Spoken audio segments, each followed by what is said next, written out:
Tale of Two Kingdoms, Part 26. Well, welcome to all of you who are non-regular participants in the class.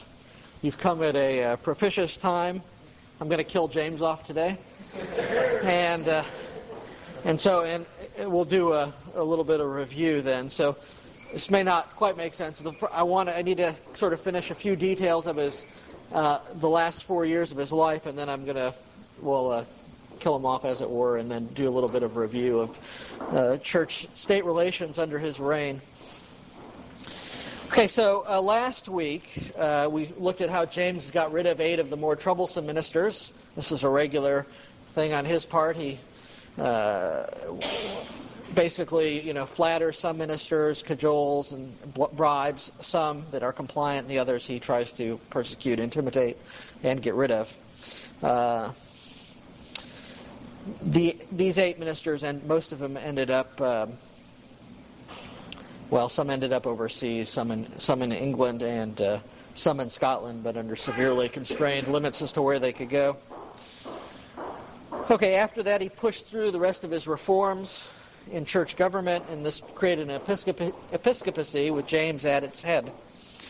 Okay, so he then turned his attention to worship, and in 1618 through 1621 he was able to put through the 5 Articles of Perth, first through the General Assembly, then through the Privy Council, then through Parliament. And those made a series of changes to the official form of worship. Let me get this right. Are you talking about King James, the King James Bible? Yes, the one and the same. Yes.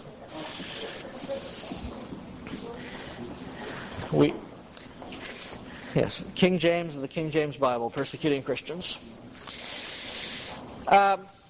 Okay, so I mentioned last week that, among other things, he had created or given commissions to form what are known as courts of high commission.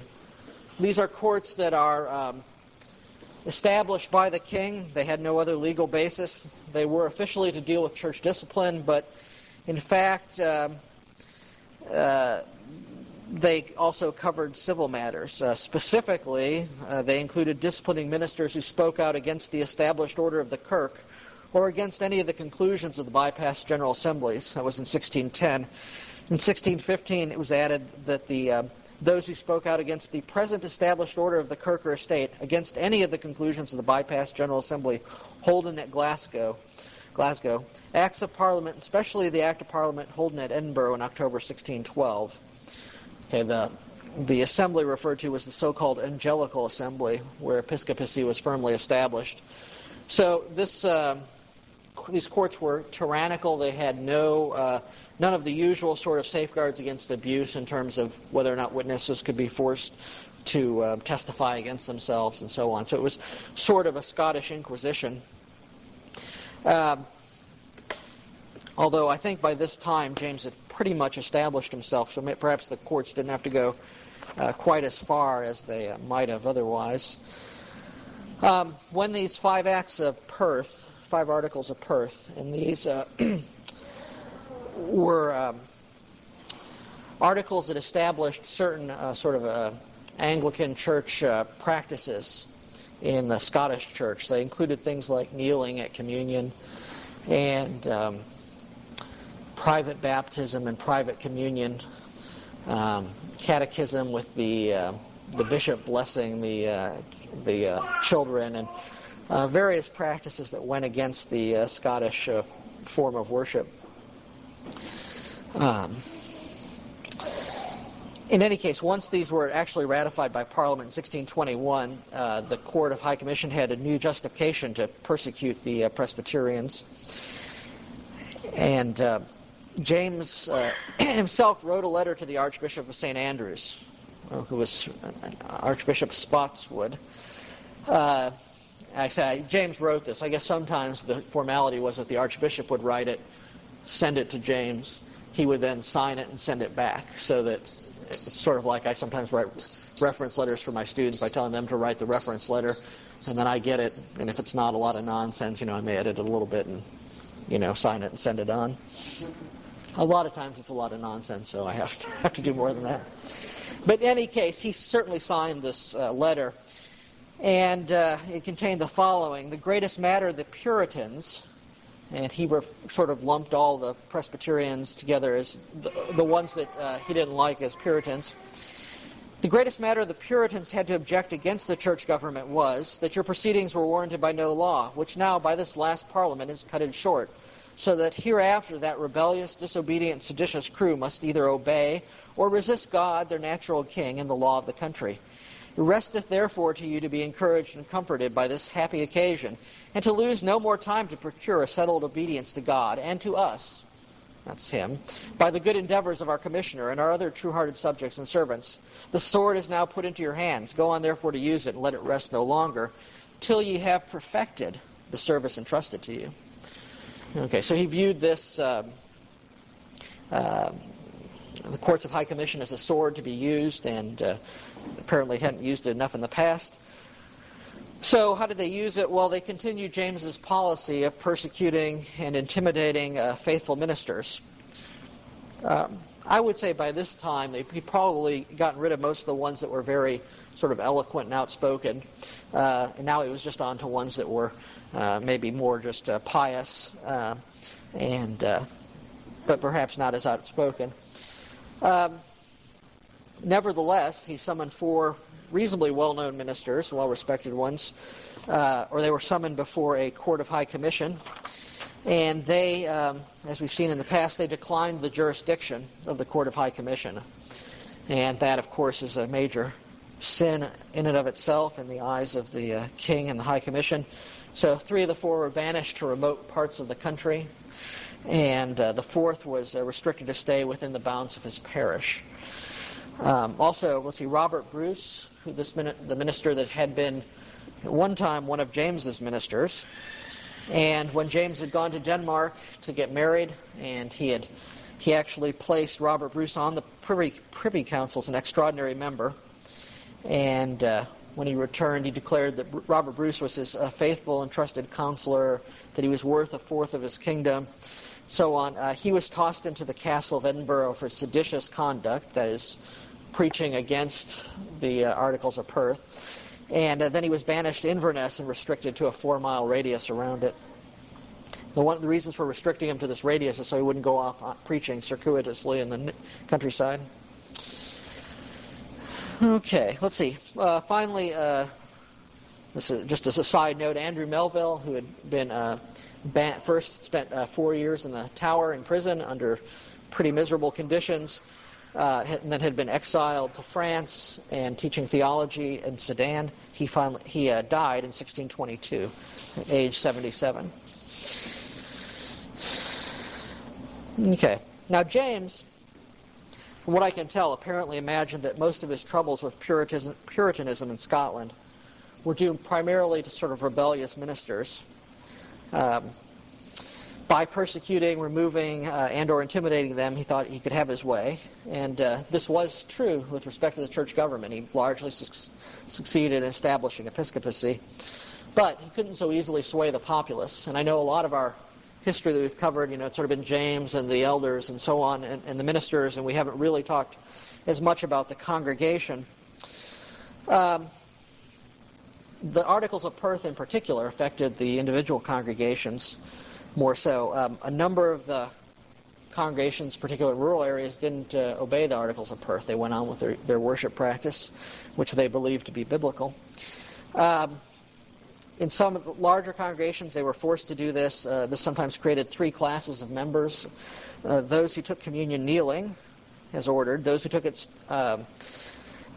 seated, and those who refused to take it at all. And so, in fact, in one particular parish in Burntisland, in the springs of 1617 and 1618 before... Oh, we have some more pronunciation experts here today.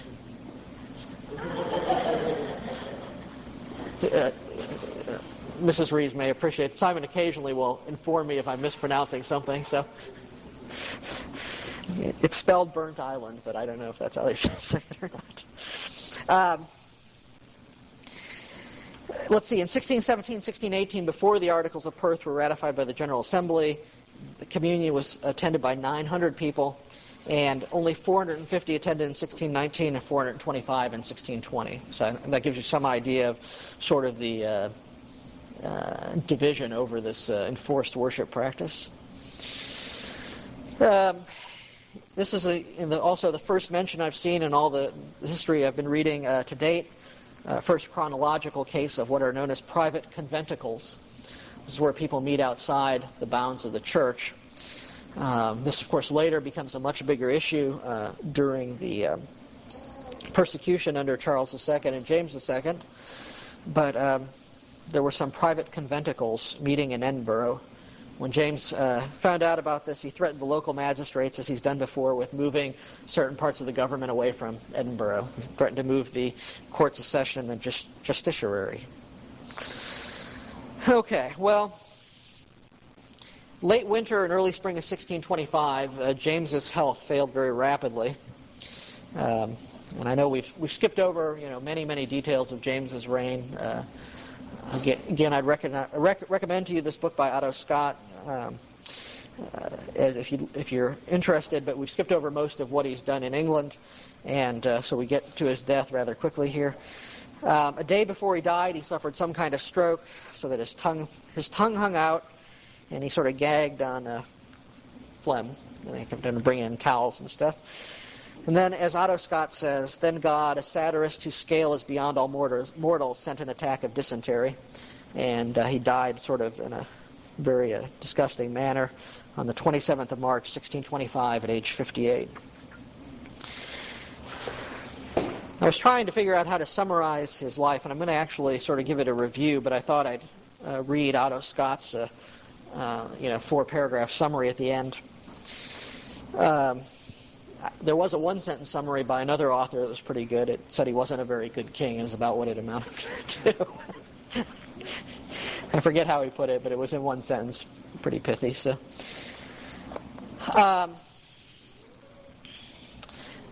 okay, so some of this really we haven't covered, but I'll read it anyways. No fool was ever so fertile in the invention of fallacies or left behind so many enduring errors to plague the human race. His theory that peace can be purchased by cowardice helped move Europe into the 30 Years' War in his own day, and many more since. Hailed as a scholar, he sought to kill the thoughts of other men. Yet as he died in his filthy bed, the words of Buchanan were coursing through England's political underground, and the theories of Knox were creating a new church. James inherited a realm proud in the world, filled with riches, clear in purpose, and strong in its sense of destiny. He left it racked with dissension, economically gutted, sown thick with the seeds of revolution, sinking into incoherent wars. None of his descendants escaped the results of his follies. Prince Charles's Catholic marriage entangled all the Stuarts into eternal religious troubles with their English and Scots subjects. His attempt to continue the theories of Elizabeth and his mother, Mary Stuart, that sovereigns are above the law and created by divine sanction, led his son Charles I to the executioner's block and Louis XVI to the guillotine. Even the passage of centuries has not completely destroyed or extirpated the amazing virulence of James Stuart's arguments. Intellectuals still echo his desire to, quote, govern according to the common weal and not according to the common will. Governments still exist that believe, as did James in the Vatican of his day, that men can be held in mental prisons. And these arguments are still opposed by those who believe in Knox's living God and by those who agree with Buchanan that men cannot be governed without their own consent. Further, the names of these men and their associates in the great tectonic revolution they launched are barely recalled. To the list of enduring errors, I should point out that the troubles in Northern Ireland had their roots when James settled a bunch of Scots on the Irish there, and to this day, the problems that exist there, which are very deep, they still exist. But he was the one who started it. So, okay, I'd like to now try to sort of quickly review James's life and his interactions with the church. The class is called A Tale of Two Kingdoms, a history of the Church of Scotland from the Reformation to the Glorious Revolution. The two kingdoms are the church, which has Christ as its king, and the state, which had James as its king. The story of James's life, in short, is that he wanted to be king over both state and the church. The church resisted this, although during the period of James's life he was more or less successful at establishing episcopacy, wresting the church's government away from the Presbyterian hierarchical government, the sort of bottom-up one that comes from elders being elected by the congregation, them representing the congregation, the presbytery, and the presbytery electing representatives to the synod, and the synod having representatives to the General Assembly. And he replaced it with sort of a top-down one, which he ran.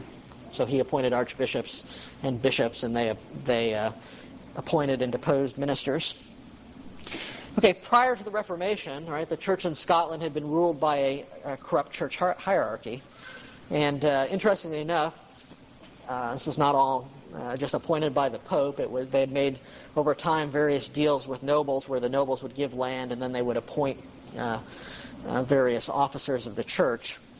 And those officers were often highly involved in politics and various kinds of corruption, as we detailed early in the class. So after the Reformation, the church had been ruled by the Presbyterian system, which I just described. And so James's established episcopacy was partly an overthrow of the Reformation. Okay, but instead of having the power distributed among the nobles, it was concentrated on himself. And so there was, if you want to think of it that way, a purely political dimension to this, in that when he established the bishops, he was able to have them be representatives in Parliament and actually diminish the powers of the nobles and gentry in the kingdom and increased his powers. Okay, but that, of course, that leads to abuses. That's obvious, but it certainly fit in with his philosophy of being a true and free monarch, free of all controls. Okay, so to go over James's life, he had, skipping his birth and so on, even though those circumstances are very interesting, he had what was probably the best possible education. He was tutored by George Buchanan, who was certainly the foremost man of letters in Scotland. He was also very well known and respected on the continent. James was incredibly bright. He was very much a child prodigy. At a young age, he impressed visitors with his knowledge of Greek, Hebrew, Latin, French, etc. He was extremely well-read and extremely well-taught. Buchanan realized that James had a perverse and rebellious nature. He dedicated a copy of his play Baptistes to James. The play's theme was tyranny. The dedication he wrote is, "This little book must seem to have a peculiar interest for yourself, inasmuch as it sets before you in the clearest manner what torments and miseries tyrants endure, even when most prosperous. And this lesson I deem not merely beneficial, but absolutely necessary for you. Moreover, I wish my book to be a standing witness to posterity that not with your teachers, but yourself rested the fault." Buchanan was very prescient with regards to his pupil. This is indeed what happened. And while we might debate what went wrong with James's upbringing, one suspects that it might have had something to do with his guardian, or at least his guardian's wife, who didn't dare strike the Lord's anointed, the king. And those of you who were in the class will remember the little anecdote, which I won't repeat about that. But so, okay. But regardless of what really went wrong, it does sort of serve as a warning today that the best possible education, even a classical Christian one, when squandered on a young tyrant, may only end up aiding him in his tyranny. That's what it did. Also, James became and remained throughout his life incredibly arrogant. And his arrogance took the form that he thought he could argue successfully with anyone. And if anyone didn't agree with him, it was obvious to James that he was right and that the other party was wrong, but could be persuaded by his brilliant logic. Somebody might have some other different beliefs, didn't fit with his worldview. Okay, James, again, perhaps because of the way he was brought up, was easily manipulated by others who were willing to flatter him. And this was first manifest to the world when his older cousin, Esme Stuart, the Seigneur d'Aubigne, came to town in 1579 bringing a lot of presents for James and sort of swept James off his feet. James left the tutelage of Buchanan and surrounded himself with bad counselors. So Esme Stuart and other ones perhaps even worse. But one question that came up in class again and again, partly related to this, was why did James go in the direction that he did? And if he had cooperated with the church, it seems likely that he would have had a very successful reign. I think this is true, but of course it might also be said that if Pharaoh had just let the Israelites go, he might have had a very successful reign. So, it's been said, although I don't know that it's been proven, that Esme Stuart filled James's heads with stories of how James's relatives in France maintained power over the church and the people by use of bishops that were controlled by the Duke of Guise. Right, in fact, the Duke of Guise's brother was the Cardinal of Lorraine, and they exercised quite ruthless power even over the king through this whole system. So I was thinking about a little bit, because this is a question really that hasn't been answered, where did these ideas come from? In thinking about it, I picked up a book that was published in 1513. Well, this copy was printed a lot later, of course. This is The Prince by Machiavelli. I should make this clear. I'm not reading this as an example of what we ought to do. This is an example of how the enemy thinks. Okay, so just a couple of brief quotes. Likening a king to various animals and how he might behave, he recommends being wily like a fox. And he says, "But it is necessary to know well," this is for the prince, "how to disguise this characteristic, and to be a great pretender and dissembler.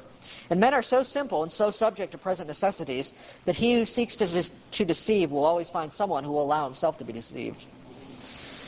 Okay, and then carrying on later, talking about how the king, whatever else he actually does, he should always make everything sound like he has faith, friendship, humanity, and religion.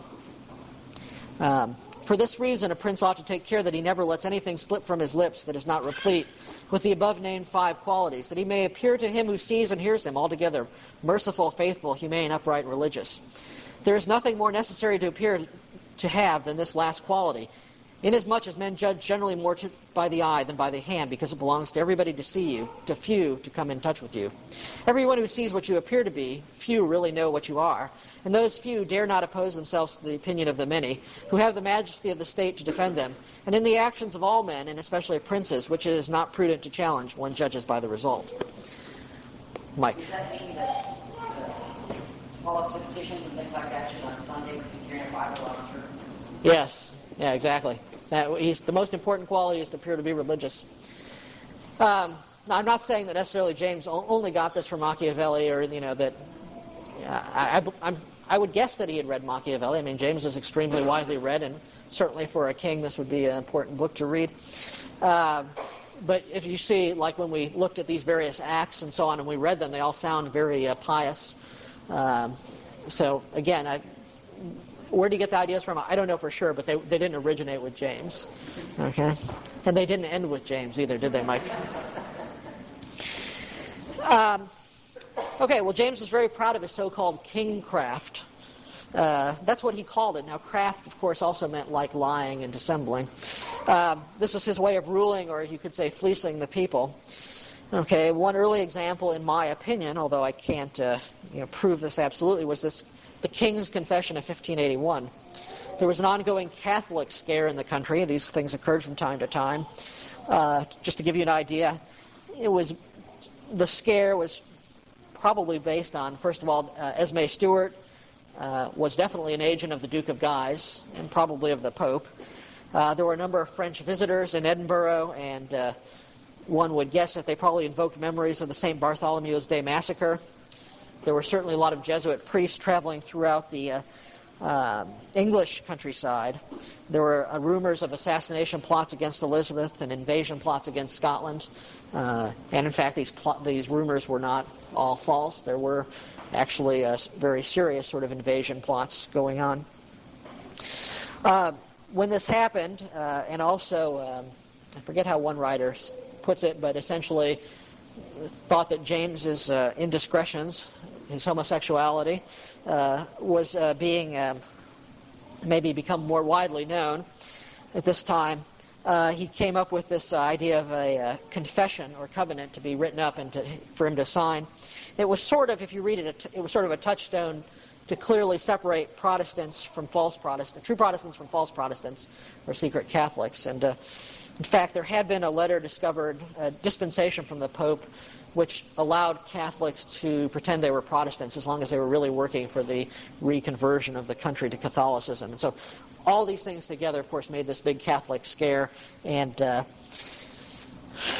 as I mentioned when I covered this in April, it's hard, maybe with 21st century eyes here, it's hard to see it as anything but a public relations ploy. And maybe it was more than that, but James was to use this sort of ploy throughout his life, not necessarily signing a covenant, but giving some sort of flowery speech to the General Assembly full of promises to reform himself, statements of how great the Church of Scotland was. In fact, there was one where he said specifically that this was the best church in all the world, and these other churches celebrated Easter and Christmas, and what have they for that but a tradition of man? And then, of course, later, one of the things in the Acts of Perth that he forced on the church was celebration of Easter and Christmas, Ascension, Good Friday, and so on. He later forced that on the church. Okay, the promises that he made were patently false, so it's probably impossible to prove that he didn't mean it at the time he said it. But okay, James spent about 10 months of his adolescence under the control of some lords who resented Esme Stuart and James's other bad counselors. So we've seen this a number of times where sort of one government replaces another one in a forcible manner rather than a democratic one. They basically kicked Esme Stuart out, and at least one historian believes that James probably honed his skills at dissimulation or lying during his captivity. And you might date from that period sort of the time when James becomes increasingly at odds with the church. The lords of the enterprise, as they were known, asked for the church's approval, and they got some sort of approval. And when James escaped, his resentment of the church seemed to increase. I mean, I don't think that he liked Puritans before that, but seems to have been an escalation from then on. Okay, his resentment and irritation worked itself out in several ways. He took revenge on those who had approved of his new government. He banished the preacher John Dury, who we cannot forget as being described as walking with his hag butt out in the country searching for small game. He was banished from Edinburgh. Andrew Melville was hauled before the Privy Council in the March of 1584 on somewhat specious charges. He declined the authority of the Privy Council. Right? This is this idea of declinature. This becomes an important theme and perhaps the central one in the conflict between the two kingdoms. Okay, to review, the church's and Melville's claim with regards to the authority of the Privy Council was not an absolute claim of independence from the authority of the civil magistrate. Rather, it was a claim that in all ordinary cases, the church had the right to first try any ministers for the content of their sermons. It wasn't a claim of absolute immunity, which had been made by the Catholic Church, but with multiple controlling authorities, okay, the minister being a subject of one kingdom and, as it were, an ambassador of the other. It was necessary that there be some protocol for handling the claims of both kingdoms. And this didn't preclude the minister from being tried by the civil magistrate for seditious or treasonous preaching. But this really inflamed James. Every time a declinature was made, it was considered treasonous. And of course, if you're trying to be sort of the king and the pope, as it were, of the England and Scotland, then when someone declines your authority, obviously they're directly rebelling against you. From this time forward, there was almost a continuous battle between the two kingdoms. Okay, we've often referred to this as the battle for prerogative. James attempted to assert his prerogative over the church. There were some periods when relations improved slightly, but even then, if you read carefully, it looks like James was sticking to his plan. He tried to gain more and more control of the church. Okay, as we've seen, there was some pattern to this, and I don't mean every incident followed the exact same pattern, but basically, there was often some instigation on the king's part, a new proposal, a new act, a new something, right? And then he would attempt to force the ministers to somehow swear compliance or act on this. And when they refused, he would persecute, intimidate, exile the ministers who wouldn't comply. Then perhaps he would maybe persecute the most prominent examples, and then perhaps some small compromise might be made on his part. Put the term compromise in quotes, a clause that he could ignore or a promise that he might make and then later forget. And this might allow the rest of the ministers to agree. If the persecution was sufficient, particularly if he could remove enough ministers, then his task was that much easier the next time around. Okay, in 1584, the Parliament passed the so-called Black Acts. This was done highly secretively, essentially by the king, but he got the Parliament to ratify it. It had confirmed his authority over all estates and persons, in other words, over both kingdoms. It legally reestablished the bishops as one of the three estates that made up Parliament, and made it a crime to speak or preach against this. It also forbade the church to assemble without the king's permission, this was called convoking the king's lieges, in other words, assembling without permission. A number of ministers protested the Black Acts. Some were forced to flee the countries, others were imprisoned. One was condemned to death for, quote, corresponding with rebels. He wasn't executed, but for several weeks he had to look out his prison cell window to see a specially fabricated gallows there. The remaining ministers were called in and threatened by the Earl of Arran, one of the king's counselors. And that failing, the Archbishop of St. Andrews came up with a compromise. Okay, this is just a species here of what I talked about earlier. The addition of a phrase, as McCree says, one of those ambiguous and unmeaning clauses which serve only to blind the simple and to salve the consciences of such as are anxious to escape from trouble. And the phrase was according to the Word of God, so they were supposed to obey the bishops according to the Word of God. James Melville said this was as if one should say he would obey the Pope and his prelates according to the Word of God. Okay, nevertheless, a number of ministers fell for it and signed a bond by which they approved of the Black Acts. After James was married, I mentioned this earlier about Robert Bruce, he came back. Everything was good in the kingdom and enjoyed actually a remarkable period of peace while he was gone. Maybe that's not coincidental. But he was in a slightly better mood, and the church was given some official standing in the so-called Golden Act, and this was in 1592. It approved meetings of kirk sessions, presbyteries, synods, and general assemblies, and it softened some provisions of the Black Acts. But if you read this act carefully, even within it, there are all the sort of catches and clauses that allow him to later take control of the church. So one of them is that becomes very important is the scheduling of the General Assembly. He was allowed to schedule a General Assembly unless neither he nor his representative were present, in which case the church could do it. Later on, he forgot that part of the clause and just said it was only up to him, and if he didn't schedule it, it could just be postponed forever. Okay, within a few years, though, this battle for prerogative heated up again, and on the, 9th of November 1596, a commission of the church was told by the king that there could be no agreement between them unless they agreed to the following points. They wouldn't discuss matters of state in their sermons. The General Assembly shouldn't meet without his command. That nothing the General Assembly did should be valid until he had ratified it, as he ratified acts of Parliament. Again, that's adding sort of his, increasing his dominion over the church. And that the church shouldn't bother itself disciplining any offense punishable by the criminal law.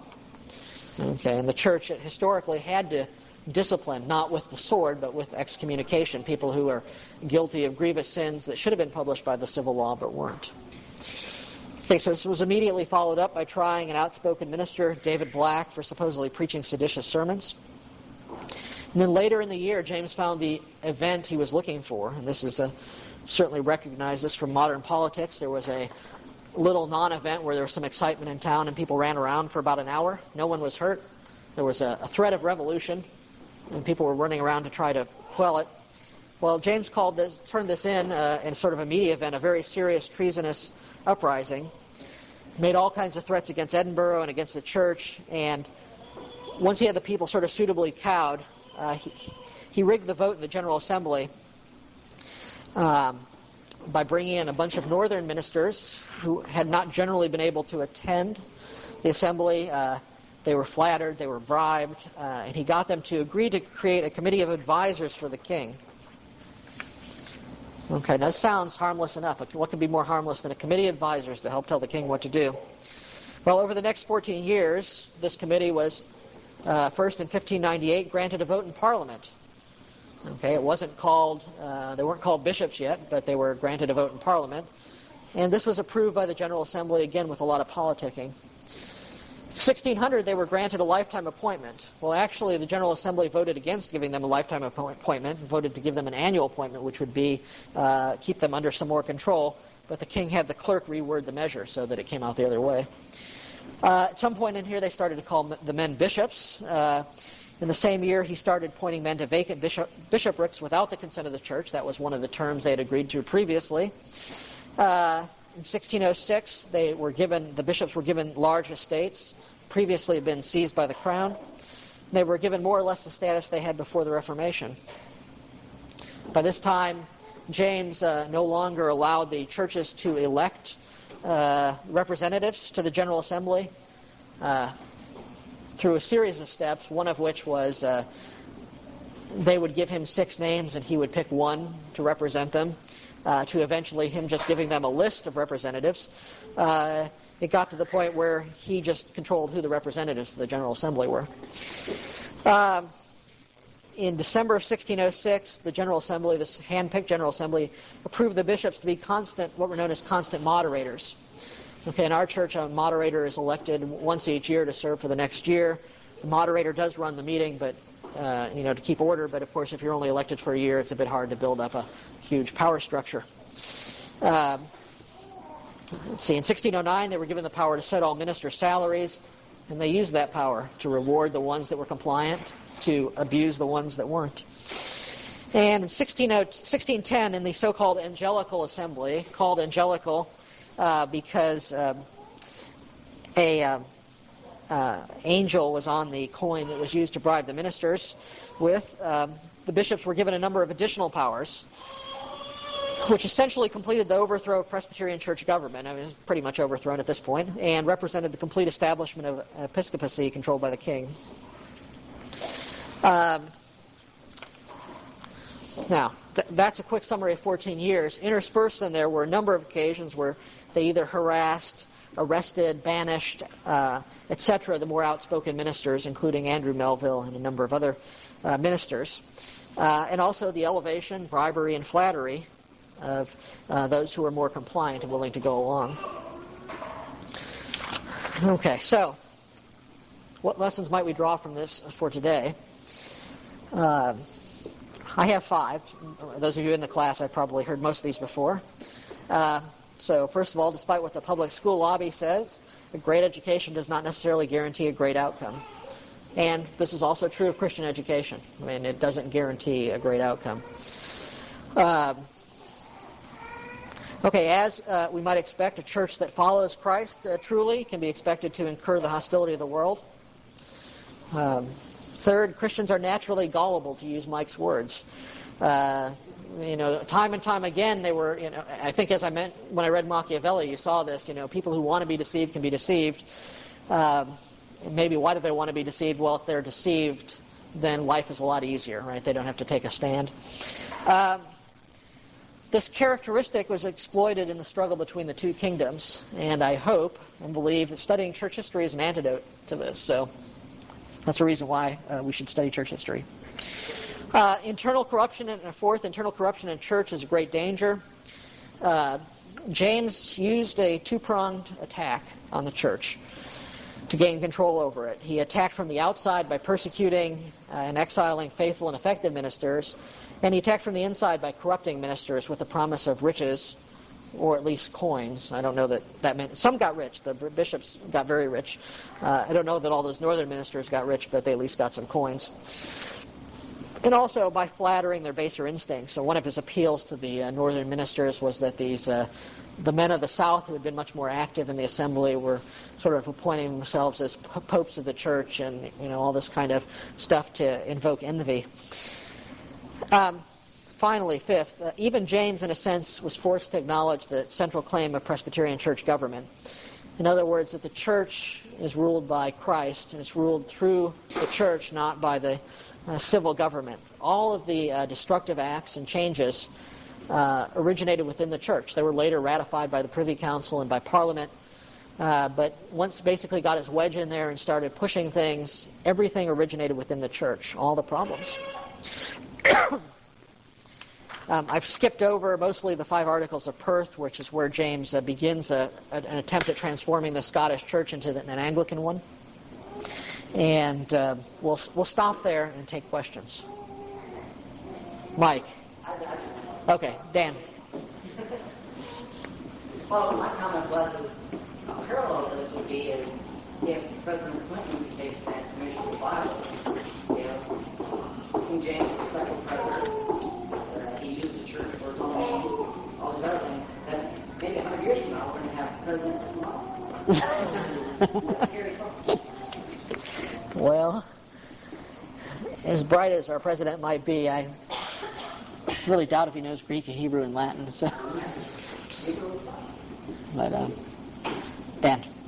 I have just a question about incrementalism. This seems to be the way that James took the church down, basically, just piece by piece, a little bit. He had a plan in mind, and he worked the plan very well.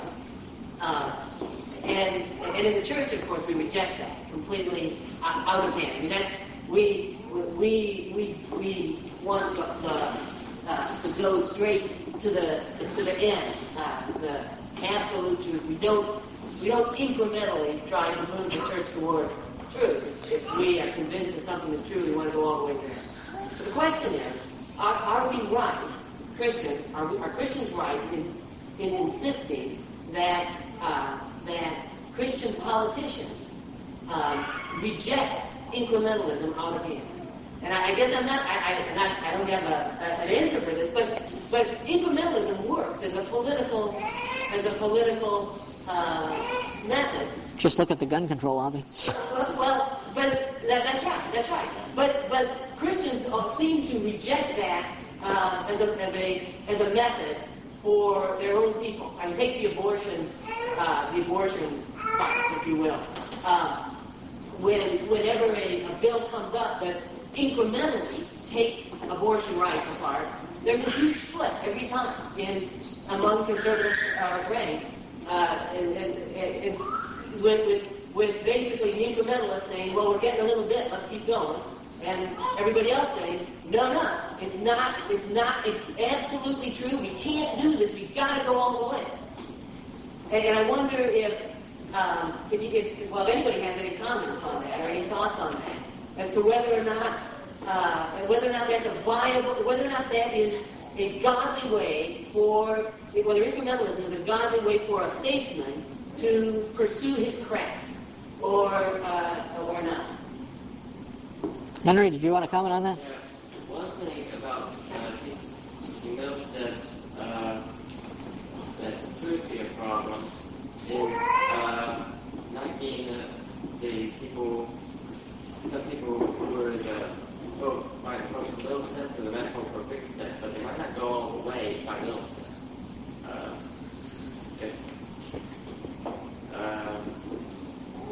You might get some people or doing the one whole thing that you might not get them to do little step by little step. It's been said that politics is the art of the possible. Vicki, you wanted to... William Wilberforce probably used that to abolish slavery in England, little step by little step. It was abolished much more peaceably than here. So, Dave. I haven't kept up to date with all of what you said with James and Christine lectures, but was he a very wealthy man during those early years in Scotland? No, in Scotland he thought of himself as very poor. I mean, he certainly wasn't poor in poverty, but he didn't have the sort of wealth that he would have liked. And the reason, you notice that, let's see, Otto Scott said he left the country with a lot of debt. Well, he was definitely not a money manager. He gave away huge amounts of money to his favorites. And one time one of his counselors put all the money he was granting to somebody in a pile in a room and made him come look at it. He got mad and changed the amount. So. Okay. Henry. I think mostly step by step is really inspiration. You have to look at the whole picture to see which method would be best. Yeah. Or lots of little ones. Yeah. I think you could argue in this country, Dan, that the sort of pro-life movement is partly accepted incrementalism, and that's why we're seeing all these bills against partial birth abortion. It's very hard for people to argue against that. Although, as you see, the Clintons and the women's rights groups and so on clearly see they're not so gullible. They see incrementalism for what it is. That's why. I mean, I think they're hard pressed to argue that in and of itself it's that bad, but they realize that it's an incremental attack. So. It seems like that's a one way for Christians to go on the offensive, rather than always staking out the high ground and say all or nothing. Yeah, well, in a sort of a backward sense, it could have the same advantage that James had, right? James would put something out on the table, find out who was opposed to it, and then get rid of them. Christians can do sort of the opposite by putting it out on the table and then finding out who the sort of the worst enemies are and unelecting them, or not re-electing them. So. Incrementalism, you look in the Old Testament, when even God raised kings would come in, it didn't seem like a really clean house to live in, and inevitably it come back to home. In fact, some high levels left, and that would start going from the Yeah, I guess the fundamental difference is the sort of form of government, right? If you're a king, you have a lot more power to change things, right? I think it's a confession that mentions according to our place and station, right? And if you're an elected member of a republic, you don't have the same sort of power that a monarch might have. Or should I say monarchs used to have, I don't know. So. But I guess the other question on incrementalism would be if you change something and then you don't keep on with the task, I guess that eventually will come back to haunt you. So. Okay, well, thanks for your time. Dave, would you close in prayer?